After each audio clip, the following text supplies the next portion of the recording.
Ravi Prakash Siliconandhra hospital Kuchipudi super speciality వైద్య సేవలు పూర్తిగా ఉచితం. కాంగ్రెస్ ప్రభుత్వం అధికారంలోకి వచ్చిన తర్వాత రైతు రుణమాఫీ అమలు చేస్తాము, 2 లక్షల వరకు రుణమాఫీ చేస్తామనేటటువంటి హామీ ఇచ్చింది. అందులో భాగంగా నిన్న కొన్ని మార్గదర్శకాలను కూడా విడుదల చేసినటువంటి పరిస్థితి. వాటిపై మాట్లాడదాం. ప్రస్తుతం మనతో పాటు మహబూబ్నగర్ ఎంపీ డీకే అరుణ ఉన్నారు. మేడం చెప్పండి, కాంగ్రెస్ ప్రభుత్వం ఏర్పడితే 2 లక్షల వరకు రుణమాఫీ చేస్తామంటూ గతంలో కాంగ్రెస్ పార్టీ హామీ ఇచ్చింది. అందులో భాగంగా నిన్న కొన్ని మార్గదర్శకాలు విడుదల చేయడం జరిగింది. ఎట్లా చూస్తారు ఈ మార్గదర్శకాలు? వాళ్ళు రైతులని దగా చేస్తున్నారు, ఇచ్చిన మాట తప్పుతున్నారు.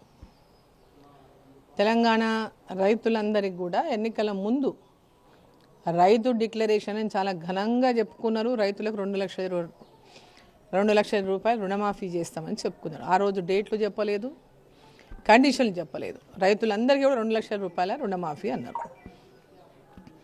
ఈరోజు అధికారంలోకి వచ్చిన నాటి నుంచి తాత్సారం చేస్తూనే ఉన్నారు. ఇప్పుడు ఆగస్టు 15 నాడు ఆయన ముఖ్యమంత్రి గారు డేట్ చెప్పి మొన్న ఎన్నికలప్పుడు ఆగస్టు 15కు రైతులకు రుణమాఫీ చేస్తారని చెప్పారు.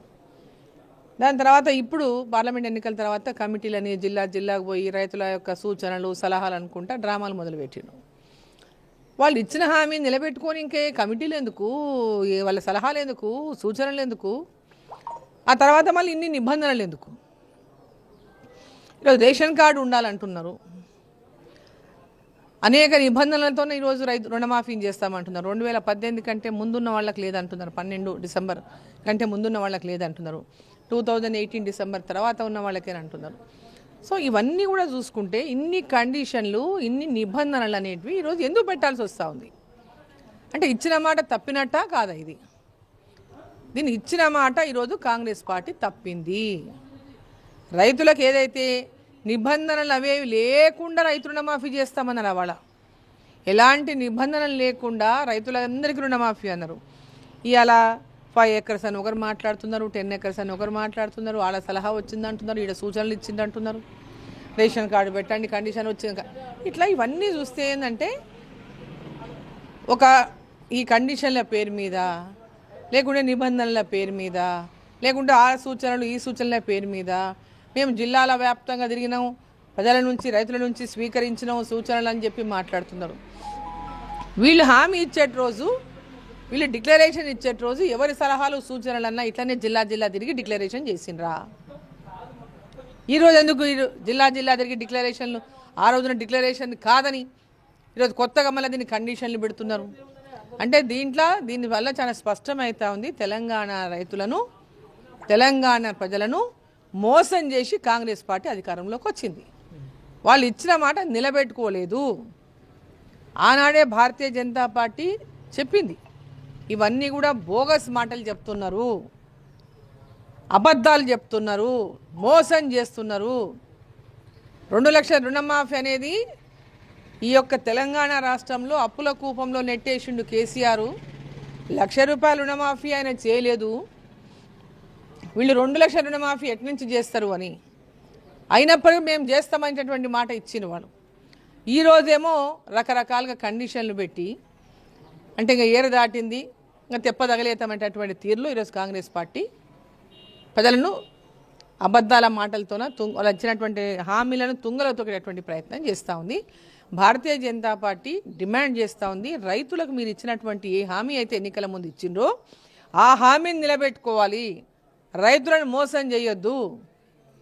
మీరు మోసం చేస్తున్నట్టే ఖచ్చితంగా ఎన్నికల ముందు మీరు చేసినటువంటి రైతుల డిక్లరేషన్లో ఏ విధమైనటువంటి నిబంధనలు లేకుండా 2 లక్షల రుణమాఫీ చేస్తామని హామీ ఇచ్చిండ్రో ఆ హామీని నిలబెట్టుకోండి.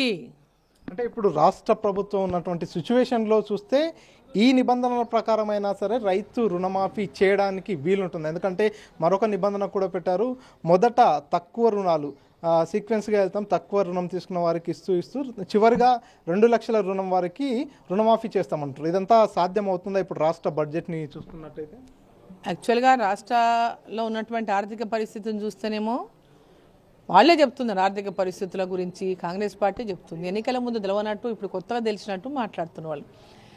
అసెంబ్లీ ఎన్నికల కంటే ముందే తెలిసి రాష్ట్రం ఎన్ని లక్షల కోట్ల అప్పుల్లో ఉందనేది ఆ రోజు ఎట్లా సాధ్యమవుతుంది అనుకొని వీళ్ళు హామీ ఇచ్చిండ్రు? అంటే మోసం చేయాలనే కదా హామీ ఇచ్చిండ్రు. అంటే రైతులకు ఇవన్నీ విషయాలు తెలియవు, ఇట్లా మోసం చేయొచ్చు, 2 లక్షలు అనగానే మోసపోతారనే కదా హామీ ఇచ్చిండ్రు. మరి వీళ్ళకి అన్నీ తెలుసు కదా, ఇవన్నీ ఇన్ని లక్షల కోట్ల అప్పులు ఉన్నాయి, 5-6 లక్షల కోట్ల అప్పులు ఉన్నాయి. ఈ పథకాలన్నింటి కూడా అలవిగానటువంటి పథకాలు మేము హామీ ఇస్తున్నామనేటువంటి విషయం వాళ్ళకి తెలిసే ఇచ్చారు కదా. అంటే మోసం చేస్తున్నామనే చేసిండు మోసం వీళ్ళు. ఈరోజు బీఆర్ఎస్ పార్టీ కూడా అదే పని చేసింది కదా. ఫస్ట్ చిన్న రుణాలు మాఫీ చేసింది, తర్వాత 1,00,000 రూపాయలు చేస్తానది, ముందు తక్కువ ఉన్న వాళ్ళకి చేస్తామన్నది, 25,000 అన్నారు, తర్వాత 50 అన్నారు, తర్వాత 75 అన్నారట చేసి ఇప్పుడు వీళ్ళు కూడా అదే పాట పాడుతున్నారు. అందుకే చెప్తున్నాము బీఆర్ఎస్ పార్టీ పాలనకు కాంగ్రెస్ పార్టీ పాలనకు తేడా లేదని. వాళ్ళు చేసినటువంటి మూసలోనే వీళ్ళు మూస దిగుతున్నారు తప్ప, వాళ్ళు చేసినటువంటి పద్ధతిలోనే వీళ్ళు పోతున్నారు తప్ప 2 లక్షల రూపాయల రుణమాఫీ ఏకకాలంలో చేస్తామనేటటువంటి హామీ ఇచ్చినటువంటి కాంగ్రెస్ పార్టీ అన్నాడు. ప్రభుత్వంలోకి వచ్చిన తర్వాత ఎందుకు ప్రజల్ని మోసం చేస్తుందో కూడా చెప్పాలి. మీరు మోసం చేసినాలే ఒప్పుకోవాలి. అవును, మేము మోసం చేసినాము ఓట్ల కోసము, మేము ఎట్టి పరిస్థితుల్లో కుర్చీ ఎక్కాలనే కలగన్నాము, ఏదైనా మోసాలు చేసి అధికారంలోకి రావాలని ఆ రోజు అన్ని మోసాలు చేసామని ఒప్పుకోమనండి వాళ్ళని. అంటే కాంగ్రెస్ పార్టీ ఇచ్చిన హామీని నిలబెట్టుకుంటున్నామని వారు చెప్తున్నారు. స్థానిక సంస్థల ఎన్నికలు సమీపిస్తున్నాయి, అంటే ఇదంతా ఎన్నికల స్టంట్ అని మీరు అంటున్నారా? అదే చెప్పిన, మొన్నటిదాకా పార్లమెంట్ ఎన్నికలు ఉండే, పార్లమెంట్ ఎన్నికల్లో ఆగస్టు 15 అని చెప్పిండ్రు.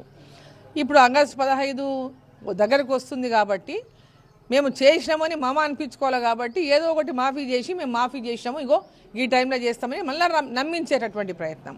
లోకల్ బాడీస్ ఎలక్షన్లు మళ్ళీ రాబోతున్నాయి కాబట్టి వాటి ముందల మళ్ళీ రైతులను నమ్మించేటటువంటి అంటే ప్రయత్నానికే ఈ యొక్క తెరమినికి తీసుకొచ్చారు నిబంధనలు, అవి ఇవి కార్డు ఉండాలి, అది ఉండాలి, ఇది ఉండాలి, 18-12 డిసెంబరు తర్వాత లోపలివి లేవు, తర్వాత వచ్చినాయి వాటికే చేస్తాము.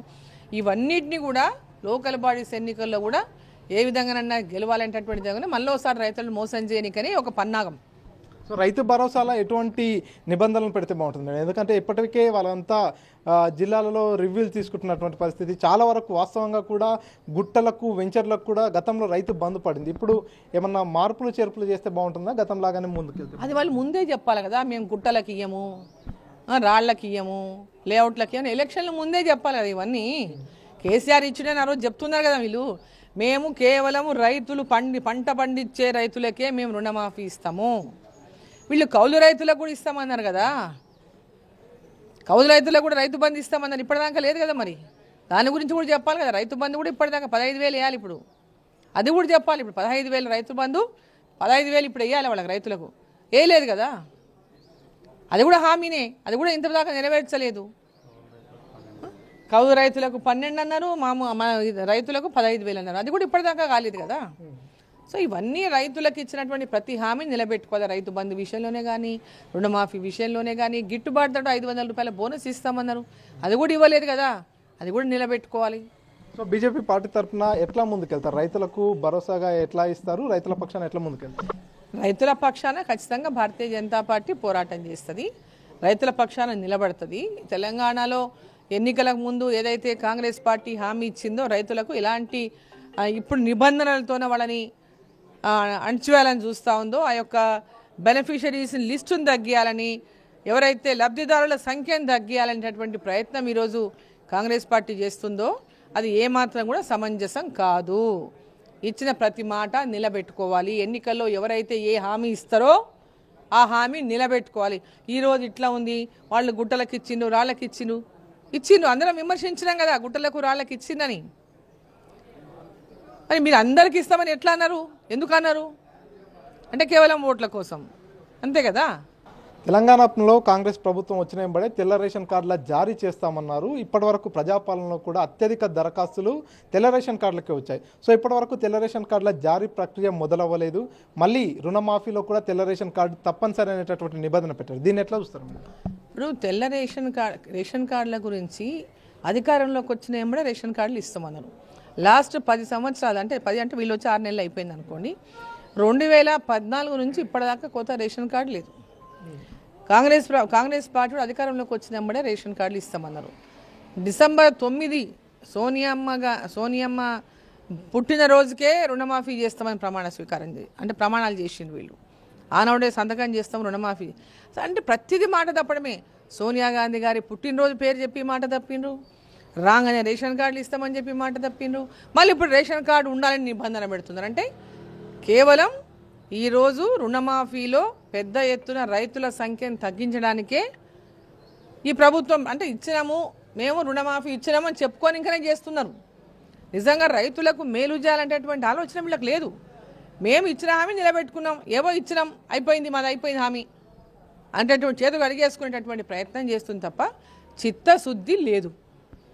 మొత్తంగా రైతు రుణమాఫీ విషయంలో రైతులకు లిస్టులో తగ్గించేందుకు ఇదంతా చేస్తున్నారు. నిబంధనలన్నీ కూడా రైతు రుణమాఫీలో రైతుల సంఖ్యను తగ్గించేందుకే ఇవన్నీ నిబంధనలు తీసుకొస్తున్నారు. రైతులకు రైతు డిక్లరేషన్ పేరిట కాంగ్రెస్ పార్టీ అనేక హామీలు ఇచ్చింది, కానీ ఆ హామీలు ఏ ఒక్కటి కూడా నిలబెట్టుకోవట్లేదు. కాబట్టి ఖచ్చితంగా బీజేపీ పార్టీ రైతుల పక్షాన ఉంటుందంటూ ఎంపీ డీకే అరుణ స్పష్టం చేస్తున్నారు.